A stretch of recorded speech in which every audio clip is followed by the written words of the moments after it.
এসে 2 মিনিট বলো মানে বাড়া ও তোর পাশের বাড়ি বৌদি নাকি বাড়া? তোমাদের সাথে পরিচয় করাবো এক পাল্টিবার সেলিব্রিটি, তাও গিরগিটির রং বদলাতে তাও কিছুটা টাইম লাগে, কিন্তু এই সেলিব্রিটির রং বদলাতে একটুও টাইম লাগে না, ফাট করে হয়ে যায়। দীর্ঘ লড়াইয়ের পরে বিজেপি সরকার বাংলা पार्टी बदल लिया साला। তাই বলে আমাকে ভেবেছিল আমি নাকি টিএমসিতে এবার দাঁড়াবো, টিএমসির হয়ে প্রচার করবো। আমি কোনোদিন করিনি। না না, তুমি তো প্রচার করোনি, তুমি টাকা নিয়ে একটু প্রমোশন করেছো, মানে যাকে বলে পেইড প্রমোশন। ডাইরেক্ট পাবলিককে জিজ্ঞেস করবো এবার বিধানসভায় কাকে ভোট দেবে। দিদিকে ভোট দেবো। ভোট কাকে দেবেন? তৃণমূলকেই দেবো। এবার ভোট কাকে দেবেন? দিদিকে দেব।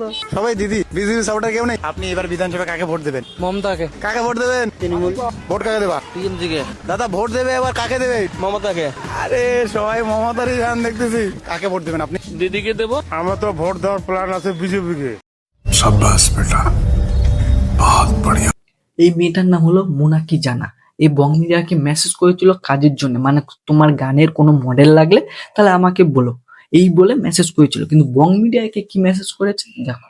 চেনো এই যে তোমাদের বং মিডিয়া উজ্জ্বল, তো অনেকেই এনাকে চেনো। আমি ওনাকে একটা মেসেজ করেছিলাম যে অ্যাজ আ মডেল যদি আপনার কোনোদিনও কোনো মিউজিক অ্যালবামের জন্য আমাকে প্রয়োজন পড়ে দেন আপনি আমাকে কন্ট্যাক্ট করতে পারেন। আমি কিন্তু মেসেজটা অনেকদিন আগেই ডিলিট করে দিয়েছিলাম, কারণ কোনো রেসপন্স ছিল না। সো আমি ভাবলাম যে ঠিক আছে, তো আমিও মেসেজটা ডিলিটই করে দিয়েছিলাম। তো 4th মার্চ আমাকে কন্ট্যাক্ট করে, এখানে বলে যে শ্যুটের জন্য কথা বলে। 7 and 8 মার্চ মানে একটা ড্রিম প্রজেক্ট আছে, সো আমাকে নাম্বার প্রোভাইড করার জন্য বলে, তো আমি নাম্বার দিয়েছিলাম। তো আর একটা নাম্বার দিয়ে আমাকে মেসেজ করে, এই যে বং মিডিয়া পার্সোনাল নাম্বার, যেটা বলে আমি সেভ করে রেখেছি। তো এখানে লিখেছিল মনিকা, এটা আমার পার্সোনাল নাম্বার। বললাম, তখন বুঝতে পারি এটা কে, তো বললো হাই রে বং মিডিয়া। এই যে লেখে ওপস, এই নম্বরটা সবাই ওই নাম্বারটা সবাই চালায়, তাই ভাবলাম এই নাম্বার থেকেই দিই। বললাম ওকে ওকে।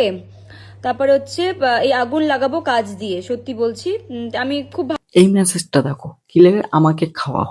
মানে ওই মেয়েটা কোনো স্ট্যাটাস দিয়েছিল খাওয়ার বা কিছু সামথিং স্ট্যাটাস দিয়েছিল, সে সেখানে মেসেজ করেছে আমাকে খাওয়াও। ও কি তোর চেনাশোনা কেউ?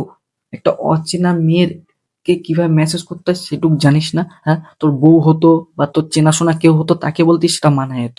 আর ওকে এই অচেনা একটা মেয়েকে বলছিস আমাকে খাওয়া, বলছি আমার কাছে ল্যাংচা আছে, খাবি? বিনা পয়সায় খাওয়াবো। দিয়েছে অলরেডি, যে তোমাদের বলছিলাম। ঠিক আছে, আমি তখন ফোনটা ধরিনি, যদি অত রাতে, আমি সিরিয়াসলি বলছি, আমি সেরকম কারোটা ফোন ধরি না।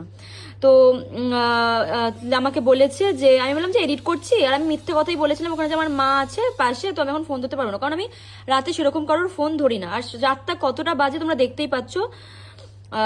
তো লিখেছিল কথা আছে, আমি বললাম যে এখন আমি ধরতে পারবো, বলছে নেশা হয়েছে এখন বলতে পারবো, মানে এমন একটা অচেনা মেয়ের সাথে কিভাবে কথা বলতে হয় সেটুক তোর জ্ঞান বুদ্ধি হয়নি। তুই এত বড় সেলিব্রিটি হয়ে গেছিস, প্রথমত এত রাতে মেসেজ করেছিস 2:30-3টার সময়, তারপরে আবার বলছিস নেশা করে আছি তাই বলতে পারবো। বাড়া তুই এমন কি কথা বলবি বাড়া? তুই নেশা করেই বলতে হবে, নেশা ছাড়া বলা যাবে না বাড়া।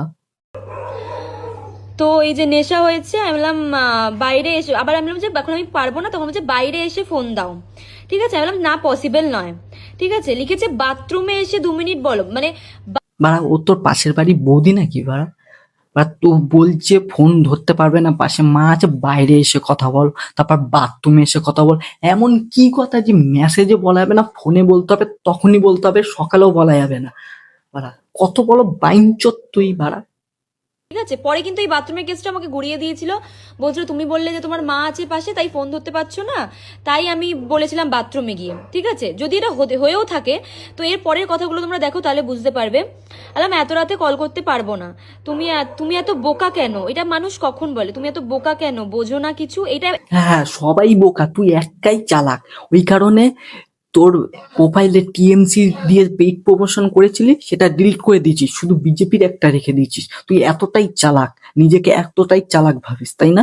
সবাই বোকা, তুই একাই চালাক। আমি লিখেছিলাম যে এত রাতে কিসের কথা, কোনো কাজ? বললো না। এখানে আমি কিন্তু লিখেছিলাম কোনো কাজ, বললো না। কাজ ছাড়া কথা বলো না কারোর সাথে।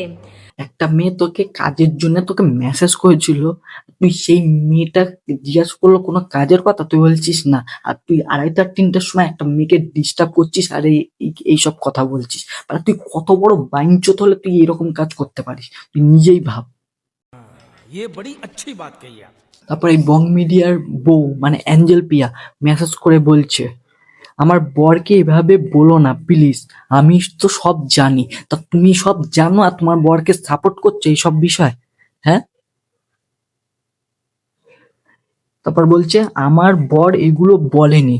তোমার বর যখন এগুলো বলেনি তাহলে তোমার বরের নামে অ্যালিগেশন লাগাচ্ছে, তাহলে কেস করো বা একটা ভিডিও করে ছাড়ো, বলো আমার বরের নামে নেগেটিভ অ্যালিগেশন লাগানো হচ্ছে, মিথ্যা অ্যালিগেশন লাগানো হচ্ছে, ভিডিও করে ছাড়ো।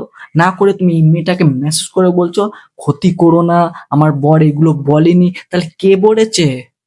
আমার দাদু এসে বলে গেছে?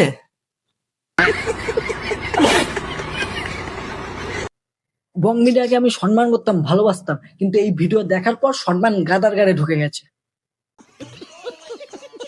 আজকের ভিডিওটা এই পর্যন্ত, দেখা হচ্ছে নেক্সট ভিডিওতে। যারা ছ্যাবলামো পছন্দ করে, যারা ছ্যাবলানো ব্লগ দেখতে পছন্দ করে, আমার ব্লগ চ্যানেলটা আছে, প্লিজ সাবস্ক্রাইব করে রাখো, এখানে ছ্যাবলানো ব্লগ আসবে। আর আজকের ভিডিওটা এই পর্যন্ত, দেখা হচ্ছে নেক্সট ভিডিওতে। ভালো থেকো, সুস্থ থেকো, বাই। মাছ চোর মাছ চোর শোকাত মাছ চোর